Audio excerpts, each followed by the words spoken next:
আসসালামু আলাইকুম সুপ্রিয় শিক্ষার্থীরা, আশা করি তোমরা সবাই সুস্থ আছো, নিরাপদে আছো, ভালো আছো। আমিও আলহামদুলিল্লাহ ভালো আছি। আমি তোমাদেরকে গত ক্লাসগুলোতে নিশ্চয়ই তোমরা আমার ক্লাসগুলো দেখেছো। গত ক্লাসগুলোতে তোমাদেরকে আমি আমার পরিচয়টা দিয়েছিলাম, নিশ্চয়ই তোমরা আমাকে এখন চিনেছ। তাহলে আজকে আমরা একটু পাঠে আসি। আমাদের আজকে পাঠ হলো, আমরা আজকে পড়বো বাংলাতে পদ্য।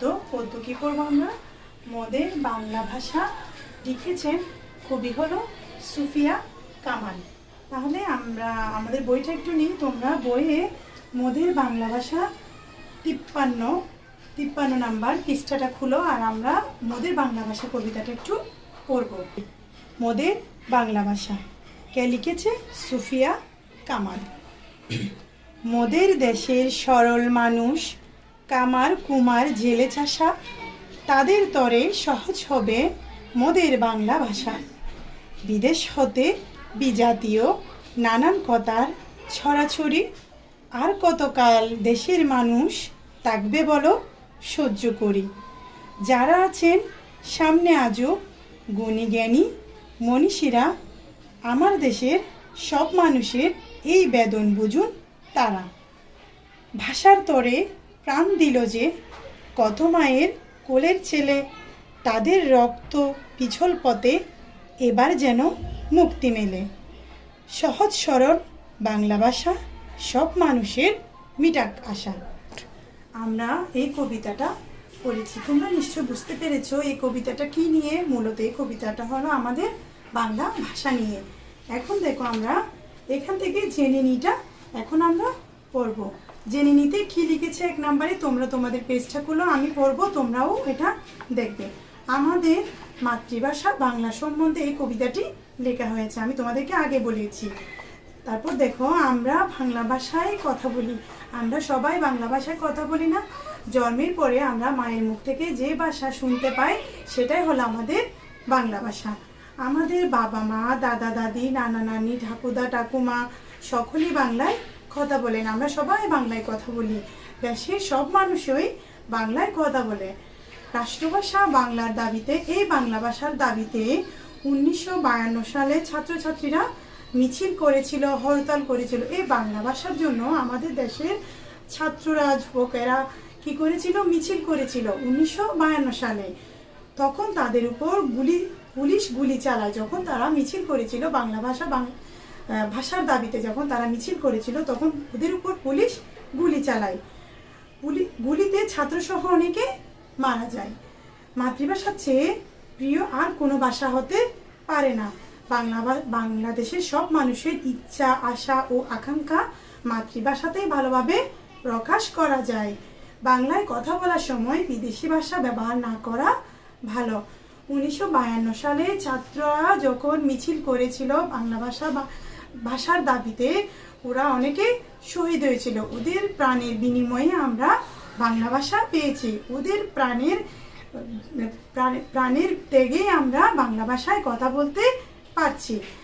এটা জেনে নিই থেকে আমরা এটা বুঝে গেছি মোদের বাংলা ভাষা কি রকম। এখান থেকে আমরা কি জেনেছি। এরপরে দেখো 2 নম্বরে আছে শব্দের অর্থ, 3 নম্বরে আছে প্রশ্ন উত্তর।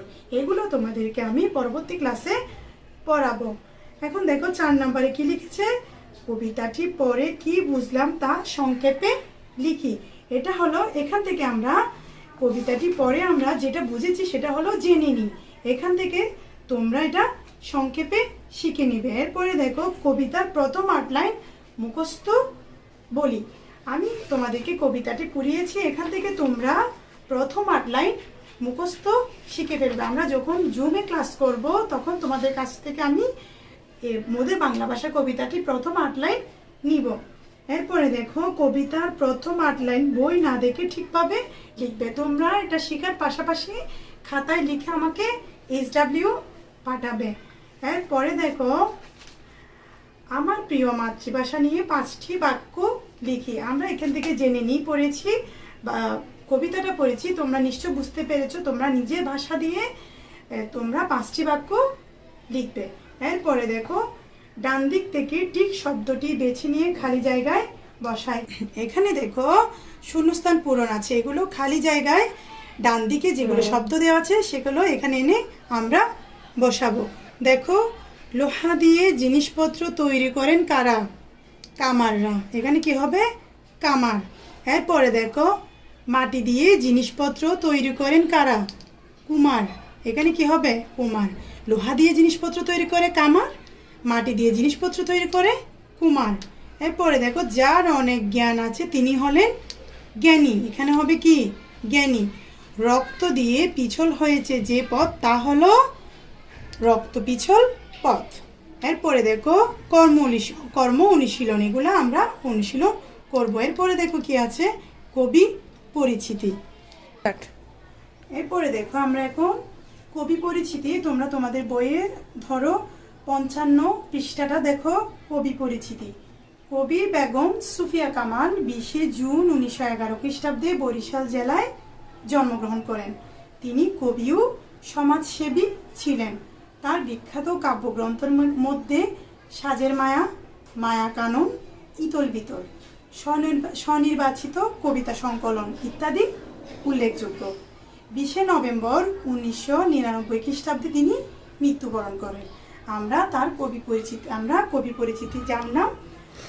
তাহলে আজকের পাঠে আমরা মাতৃভাষা মোদের বাংলা ভাষা কবিতাটি পড়েছি, জেনে জানলাম। তারপর এখানে 7, 8 এবং 9টা পড়েছি। বাকি রইল কি? শব্দের অর্থ আর প্রশ্ন উত্তর। এগুলো তোমাদেরকে আমি আগামী ক্লাসে দিব। আর এখানে তোমাদেরকে আমি যেগুলো SW করতে বলেছি, তোমরা আমাকে গ্রুপে, হোয়াটসঅ্যাপ গ্রুপে সবাই SW পাঠিয়ে দিবে। আজকে তাহলে এতটুকু। ধন্যবাদ সবাইকে।